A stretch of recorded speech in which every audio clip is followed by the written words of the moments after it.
Hello friends, कैसे हैं आप। मेरा नाम हरिहर गुप्ता है।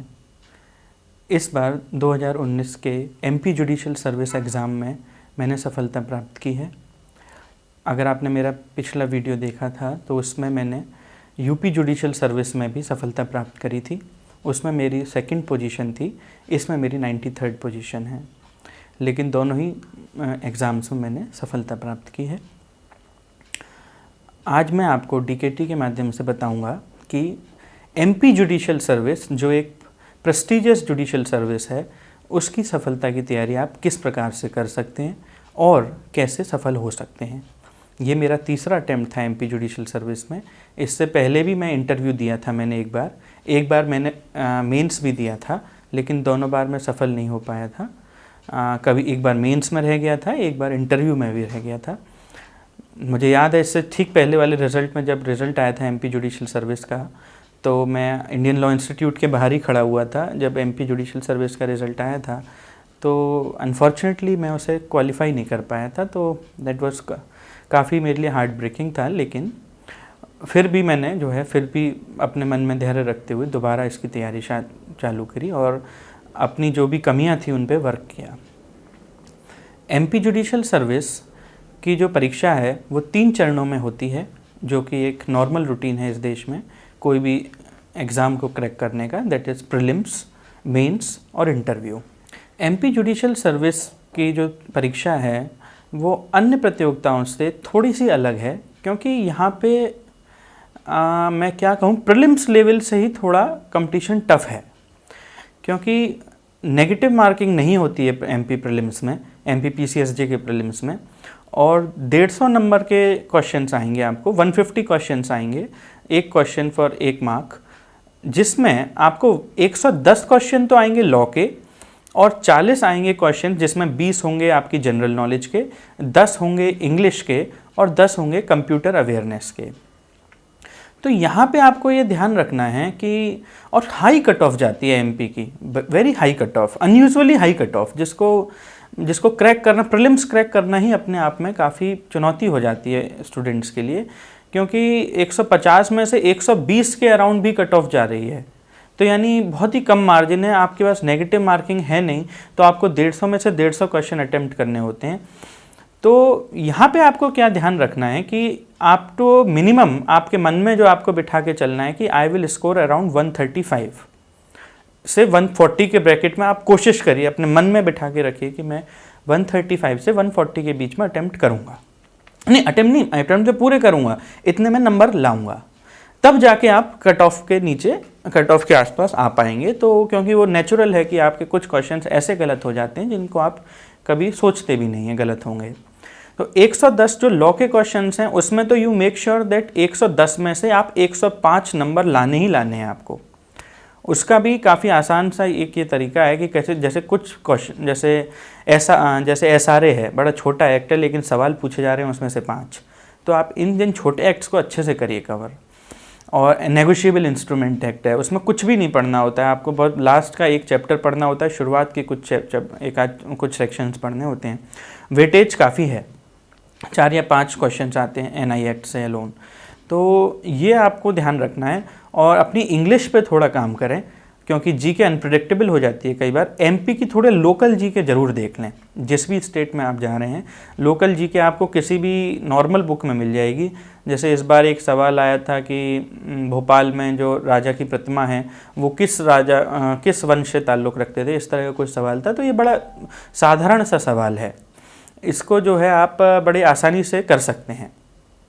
अगर आप विकीपीडिया पे भी पढ़ लेंगे एमपी प्रदेश की जानकारी के बारे में, तो आप इसे बड़े आसानी से कर पाएंगे। और रही बात आपकी जीके में, आपको एक स्टैंडर्ड बुक कवर करनी है और ल्यूसेंट की जीके कवर करनी है। कंप्यूटर अवेयरनेस के लिए भी आपको ल्यूसेंट की ही एक कंप्यूटर की एक बुक आती है छोटी सी, उसे आप कवर कर लें तो उससे आसानी से हो जाएगा। और इंग्लिश के लिए आपको एक जनरल अपनी इंग्लिश वोकेबुलरी स्ट्रॉन्ग रखनी पड़ेगी।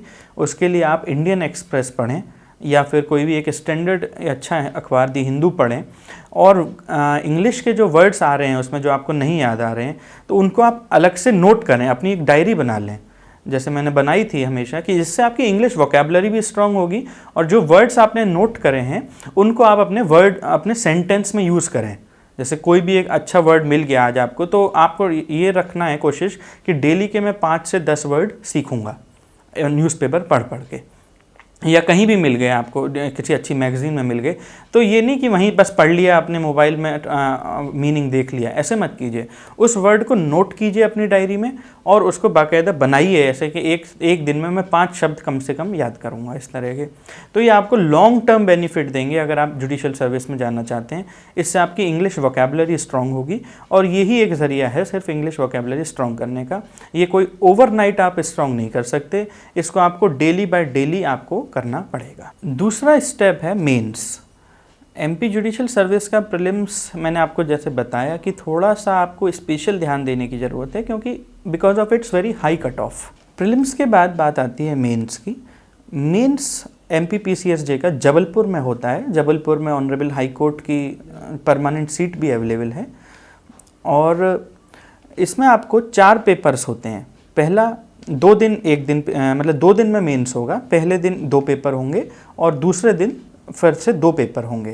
पहला है सिविल लॉ का और अपना कॉन्स्टिट्यूशन का और सिविल प्रोसीजर का, और दूसरा है उसी दिन शाम में होगा आपका लैंग्वेज का।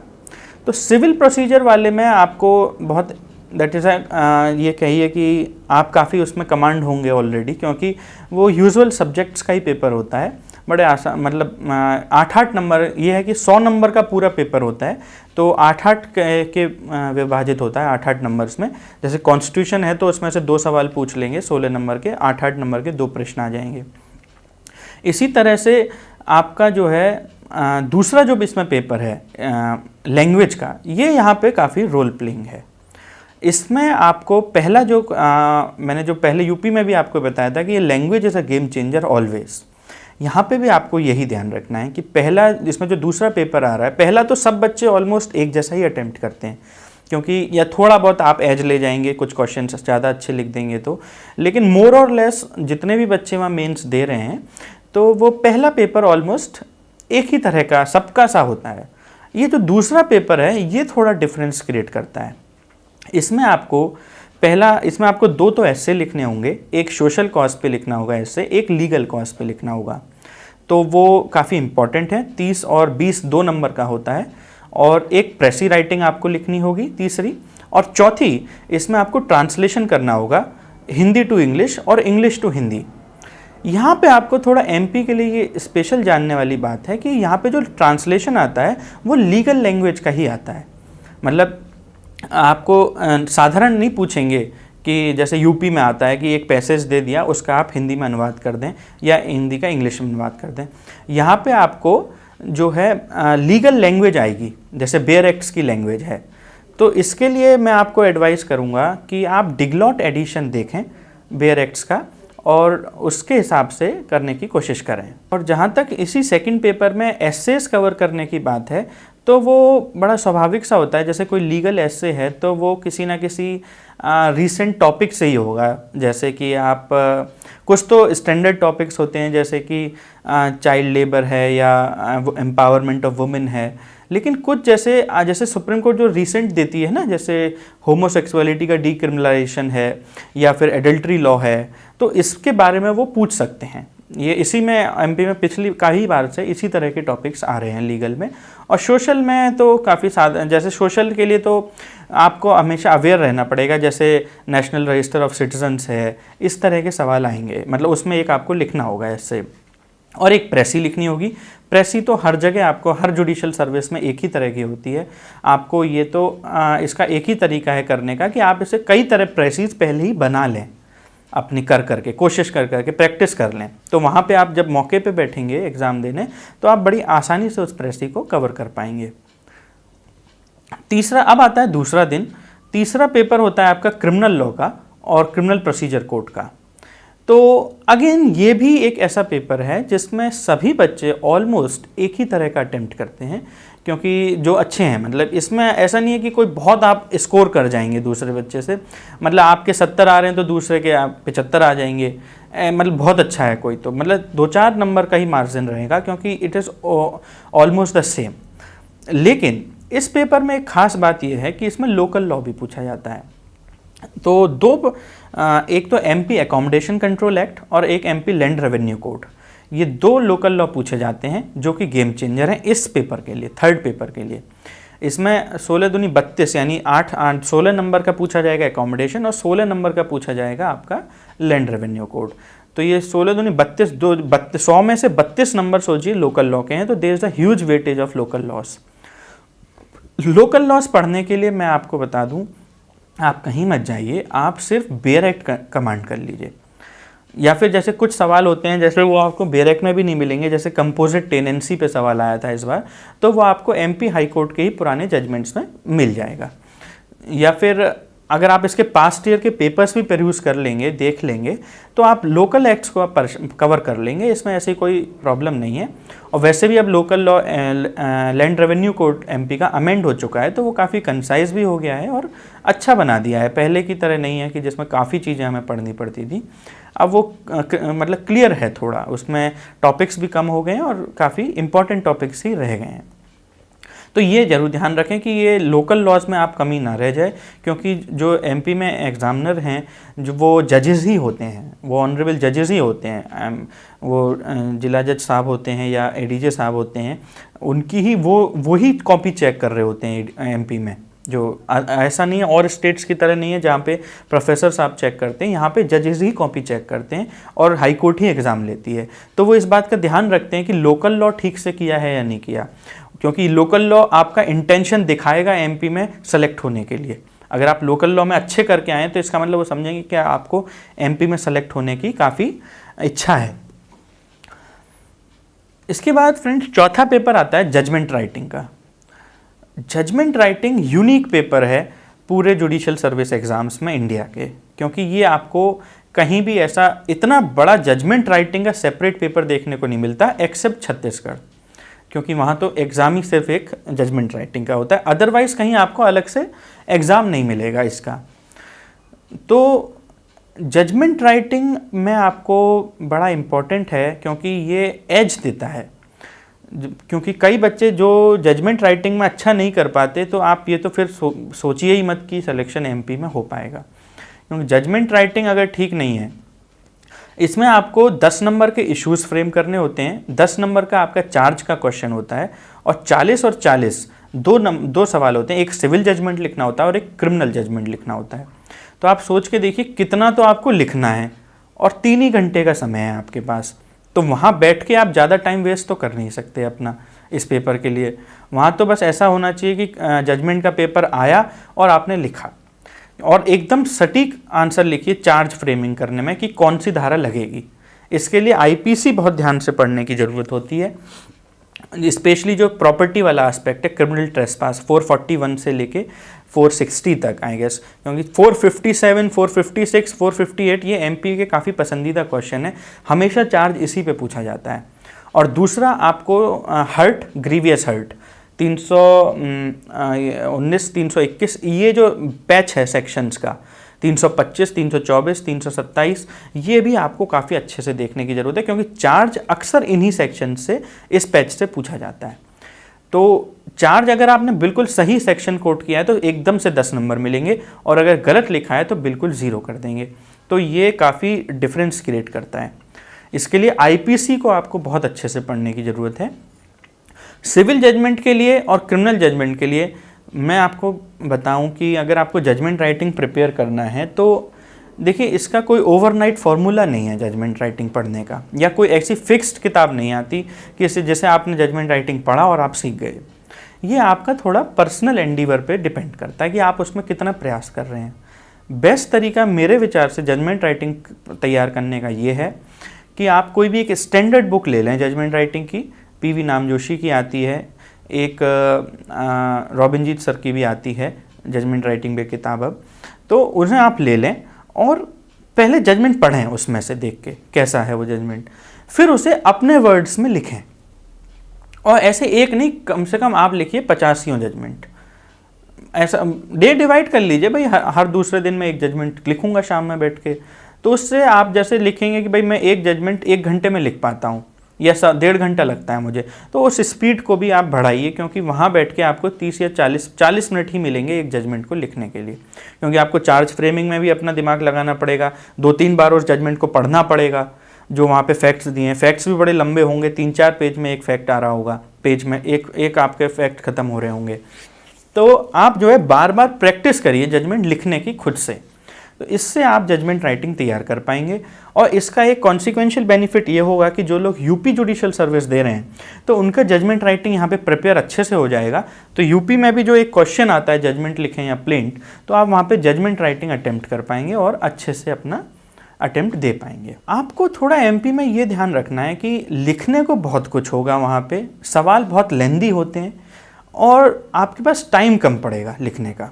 तो आप ये मेक श्योर कि आप फास्ट लिख रहे हैं और अच्छा मटेरियल लिख रहे हैं, क्योंकि वहाँ पे ये, और जैसे वैसे हर स्टेट में ही ऐसा होता है कि काफ़ी लेंदी पेपर्स आते हैं, एमपी में भी थोड़ा बहुत ज़्यादा लेंदी आते हैं, मतलब जैसे judgement writing paper it's too lengthy, उसे आपको ख़त्म कर पाना समय पे ये अपने आप में ही एक चुनौती होती है। और आपको सारा लिखना तो है ही, अदरवाइज़ नंबर्स नहीं आएंगे उस हिसाब से, और इस पेपर में नंबर कम है तो मुझे नहीं लगता कि एमपी की फाइनल सिलेक्शन लिस्ट में आ पाने की उम्मीद होनी चाहिए, नहीं कर पाएंगे आप। एमपी मेंस क्लियर करने के लिए मैं आपको कुछ बात बता देता हूँ जो मैंने अपने लिए बेनिफिशियरी पाई, हो सकता है आप भी इससे मदद ले पाएँ।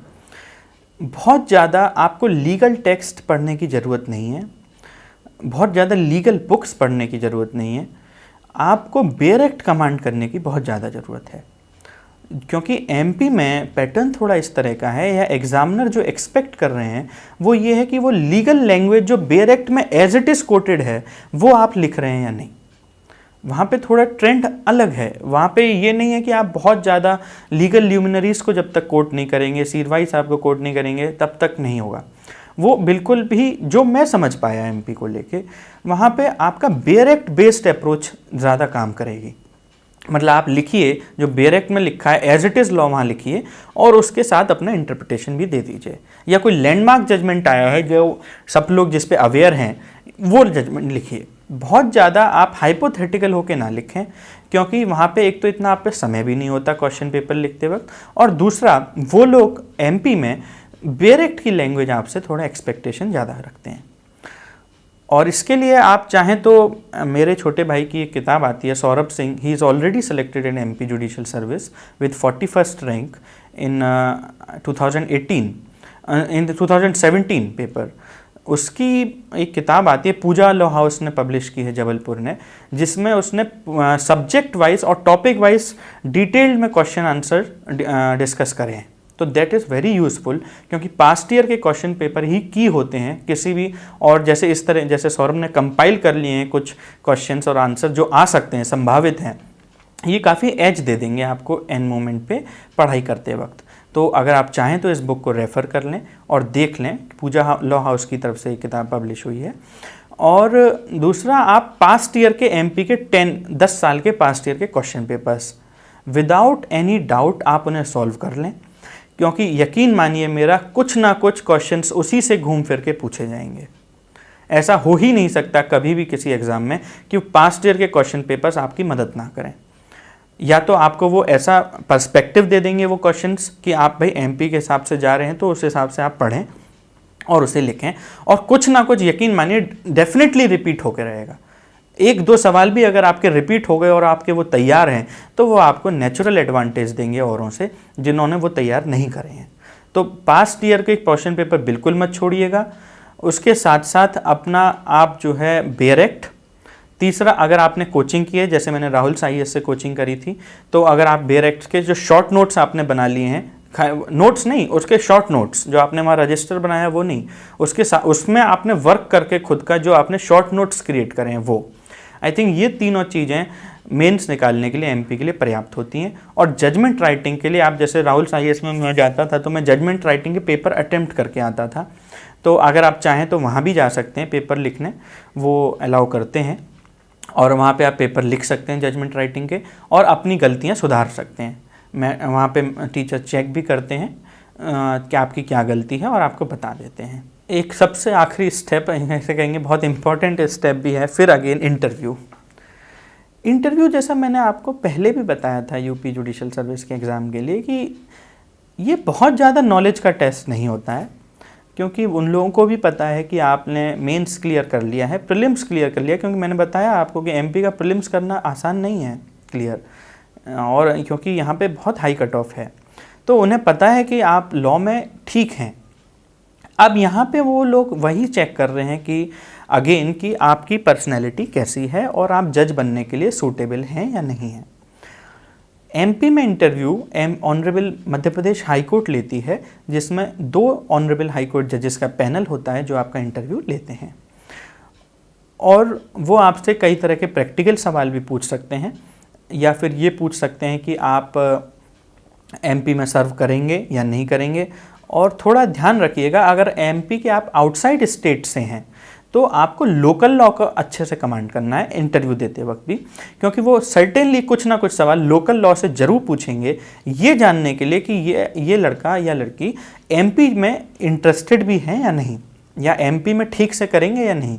तो जैसे मुझसे लोकल लॉज के काफ़ी सवाल पूछे गए थे, लैंड रेवेन्यू कोड से काफ़ी सवाल पूछे गए थे, इसके साथ साथ प्रैक्टिकल सवाल भी पूछे गए थे कि आप यहाँ पे सर्व करेंगे। जैसे कि मैं अभी ऑलरेडी असिस्टेंट डिस्ट्रिक्ट अटॉर्नी पे कार्यरत हूँ हरियाणा में, तो उन्होंने पूछा था कि आप यहाँ आएंगे या नहीं, वहाँ पे आप क्यों छोड़ेंगे, या फिर मतलब आपकी पर्सनैलिटी ज़्यादा टेस्ट करेंगे। और बाकी कुछ मुझसे सवाल तो पूछेंगे लॉ के, जैसे अनलॉफुल असेंबली पे सवाल पूछा था, कॉमन इंटेंशन और सिमिलर इंटेंशन का डिफरेंस पूछा था विद इलस्ट्रेशन, और मेरे से जो है काफ़ी लैंड रेवेन्यू कोड के सवाल पूछे थे, किस तरह का होता है, एकोमोडेशन से संबंधित सवाल पूछे गए थे, जो एमपी एकोमोडेशन एक्ट है। तो बस मेरा कहने का आपसे आशा ये है, इंटरव्यू जब भी आप देने जाएं तो पहले बात तो काफ़ी रिलैक्स्ड मन से जाएं कि आपने अपना बेस्ट कर दिया, अब now it is up to the honourable जजेस टू डिसाइड कि whether you are fit in the system और नॉट। कोई बहुत ज़्यादा हाइपर ना हो इंटरव्यू को लेके, क्योंकि जब भी आप हाइपर होंगे तो नर्वसनेस बढ़ेगी और आप इंटरव्यू बोर्ड के आगे उतना अच्छा परफॉर्म नहीं कर पाएंगे जितना आप नेचुरल कोर्स में कर सकते हैं। आपको सवाल का आंसर भी पता है लेकिन आप बता नहीं पा रहे हैं या आपको याद नहीं आ पा रहा है, तो ये आपकी नर्वसनेस शो करता है, और इसमें आप जितना रिलैक्स्ड होके चलेंगे उतना ही आपको फ़ायदा रहेगा। एमपी जुडिशल सर्विस के लिए जैसा मैंने आपको बताया, ये तीनों स्टेजेस हैं, प्रीलिम्स है, मेंस है, इंटरव्यू है। इन तीनों की तैयारी के लिए मैं आपको, एमपी में अगर आप फोकस्ड हैं तो यकीन मानिए बेयर एक्ट कमांड कर लीजिए। एमपी में बेयर एक्ट का बहुत इम्पॉर्टेंट रोल है, और स्टेट्स में भी है लेकिन कुछ एमपी में ज़्यादा है। मैं आपको सच फिर से बता देता हूँ, बेयर एक्ट बिना आप एमपी को नहीं क्वालिफाई कर पाएंगे। बेयर एक्ट से वहाँ काफ़ी प्रेम है वहाँ के लोगों को, और जजेस भी जो एक्सपेक्ट कर रहे हैं, मैं आपको फिर से बता रहा हूँ, वो बेयर एक्ट की लैंग्वेज ही एक्सपेक्ट कर रहे हैं। दूसरी बात, जजमेंट राइटिंग के पेपर को और लैंग्वेज के पेपर पे ध्यान दीजिए। और जजमेंट राइटिंग के लिए आप ये भी कर सकते हैं, क्योंकि जजेस ही कॉपी चेक करते हैं जजमेंट राइटिंग की, तो MP lower, MP subordinate court से अगर आपको कुछ जजमेंट्स मिल जाएं तो उन्हें भी परयूज़ कर लीजिए, उन्हें भी पढ़ लीजिए। इससे भी आपको एक एडेड एडवांटेज मिलेगा एमपी में अटेम्प्ट करते वक्त। इसके अलावा मैं आपको फिर से कहूँगा कि धैर्य रखें। एमपी में अगर आपका पहले अटेम्प्ट में नहीं हो रहा है, दूसरे में नहीं हो रहा है, क्योंकि कभी प्रीलिम्स की ही नहीं हो पा रहा है क्योंकि हाई कट ऑफ चली गई, तो निराश ना होएं बिल्कुल भी, क्योंकि इसमें फिर वही लाइन आ जाती है कि असफलता को हमेशा एक चुनौती की तरह स्वीकार कीजिए, कभी भी विचलित मत होइए असफलता से। मैंने भी ये तीसरे अटेम्प्ट में एमपी क्वालिफाई किया था, लेकिन सिर्फ इसीलिए कर पाया क्योंकि मैं इसमें लगा रहा। आप जैसे भी आप अगर ये मन बना लेंगे कि नहीं मैं ऐसे नहीं कर सकता, तो आप सोचिए हार तो आपकी उसी दिन हो गई। प्लीज़ मेरा आपसे एक ही आप लोगों से रिक्वेस्ट है, क्योंकि आप जितने भी तैयारी करते हैं बहुत मेहनत करते हैं, मैंने खुद देखा है। क्योंकि अगर जो सीरियस बच्चे हैं, हर एक की नहीं कहूँगा, ये नहीं कि आप ज़बरदस्ती घूम रहे हैं, वो मत कीजिए। और अपनी जो सोशल टेक्स्ट हैं, फेसबुक, व्हाट्सएप, इन सब, इंस्टाग्राम, सबसे कट ऑफ कर दीजिए। इससे इसका आपको कोई यूज़ नहीं आएगा आपको, अगर आपको एग्ज़ाम क्वालिफाई करना है। व्हाट्सएप के थोड़ा बहुत टच में रह सकते हैं कि अगर कुछ इंपॉर्टेंट मटेरियल लेना है किसी से, क्योंकि ये कभी कभी बहुत ज़रूरी हो जाती हैं चीज़ें। इंटरनेट का सदुपयोग ही कीजिए, उसका दुरुपयोग मत कीजिए। इंटरनेट का सदुपयोग आप एमपी जुडिशियल सर्विस के लिए ऐसे के टॉपिक्स ढूंढने के लिए कर सकते हैं या मटेरियल इकट्ठा करने के लिए कर सकते हैं। आप डालेंगे, अगर सपोज कीजिए आपने अगर गूगल पे एक टेक्स्ट डाला वुमेन एम्पावरमेंट, तो आपको कम से कम 500 से ज़्यादा आर्टिकल मिलेंगे, लेकिन वहाँ आपको ये छांटना है कि कौन सा कंसाइज आर्टिकल है जिससे मैं इसमें काम कर सकता हूँ। तो आप इसका, मेरा आपसे बस एक ही उम्मीद है कि आप इसे ठीक से अच्छे से करें और उसका यूज़ करें, मिसयूज़ ना करें इन दोनों फैसिलिटीज़ का। और as long as possible cut off from everyone, किसी से भी अननेसेसरी बात करने की ज़रूरत नहीं है। सिर्फ उन्हीं लोगों को अपने क्लोज सर्किल में शामिल कीजिए जब तक आप तैयारी कर रहे हैं, जो आपको पॉजिटिवली इन्फ्लुएंस कर रहे हैं या जो आपकी तैयारी में एक सहायक की तरह हैं। ये नहीं जो आपकी बैटरी ड्रेन करें उल्टा। तो उन लोगों से अवॉइड दोज पीपल विदाउट, इसमें थोड़ा सा आपको ये रखना पड़ेगा, अपना मन सख्त रखना पड़ेगा, हार्ड, कि भाई नहीं, मतलब नहीं, मैं किसी से बात नहीं करूँगा, चाहे बुरा मान जाएँ आप, चाहे मान जाएँ। तो बस यही मेरी आप लोगों के लिए थोड़ी सी एडवाइस रहेगी। आई एम श्योर कि आप लोग काफ़ी अच्छी तैयारी करते हैं। एमपी जुडिशियल सर्विस के लिए मैंने आपको की बातें बता दी, बेयर एक्ट, पास्ट ईयर के क्वेश्चन पेपर्स और कुछ किताब जैसे मैंने आपको बताई, सौरभ की लिखी हुई किताब, उसको आप पढ़ लें, काफ़ी मदद करेंगी। और एमपी निकालना, कोई एमपी का पेपर निकालना कोई बहुत बड़ी बात नहीं होगी अगर आप ये सब चीज़ें कर रहे हैं बशर्ते तब, लेकिन अगर ये नहीं कर रहे हैं तो फिर नहीं हो पाएगा। तो यही मेरी आप लोगों के लिए आखिर में एडवाइस है और मैं आशा करता हूँ कि आप इस वीडियो से कुछ समझ पाए होंगे और आप अपने इसे बेनिफिशियल पाएंगे और अपनी तैयारी में से सहायक की तरह यूज़ करेंगे। और लास्ट में बस कहूँगा, कभी भी निराश मत होइएगा, never be afraid of failure. Failure तो एक स्टेप होता है आपकी सक्सेस में आगे बढ़ने के लिए। कभी भी, बिल्कुल भी 1% निराश मत होइए, कभी भी। जो निराश अगर उल्टा आपको कर रहे हैं तो उनसे दूर हो जाइए, कभी मत जाइए उनके पास। यही मेरा आपसे आखिरी संदेश है इस वीडियो के माध्यम से। Thank you so much.